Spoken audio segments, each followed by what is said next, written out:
While I have been using language my entire life, it is only since the beginning of this unit that I have learnt to delve deeper into the meanings and reasons as to why language is so important. For me, one of the main things I have attained is how words can have considerable effect on both the speaker and the listener. I have never thought about language other than to converse and communicate in everyday life. Now I am beginning to understand just what sort of impact language can actually have. Are my words akin with my body language when I communicate with people? Am I making an effort to actually hear what is being spoken to me? Did I really need to raise my voice and stamp my foot when dealing with my stubborn 5-year-old? Really understanding the use of language has been an invaluable lesson. Language plays a major role in the development and communication of children. According to Vygotsky, language is absolutely critical for cognitive development.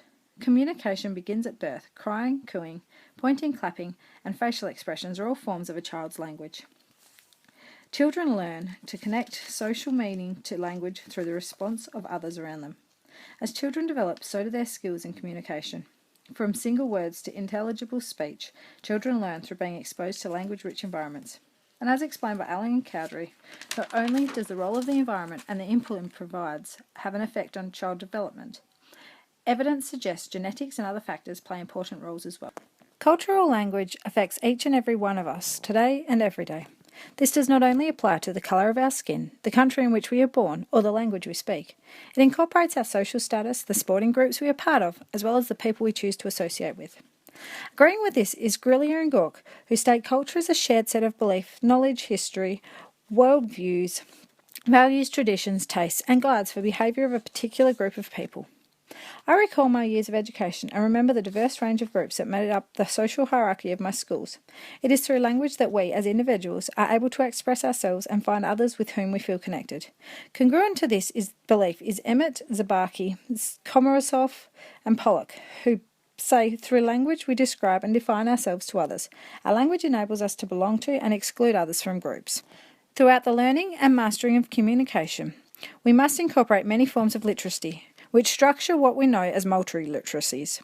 Facilitating the learning of these literacies is the responsibility of the teacher, and according to Calantzis and Cope, is no longer focused solely on the rules of standard form of national language.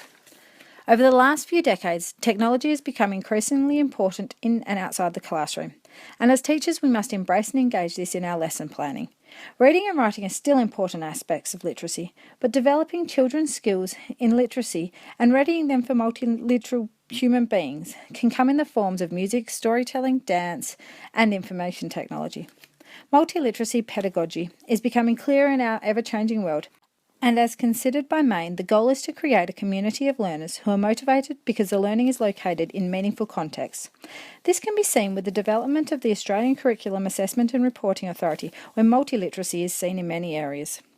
I have learned an incredible amount of information from this unit, and I'll be taking away with me many ideas and beliefs I never previously had.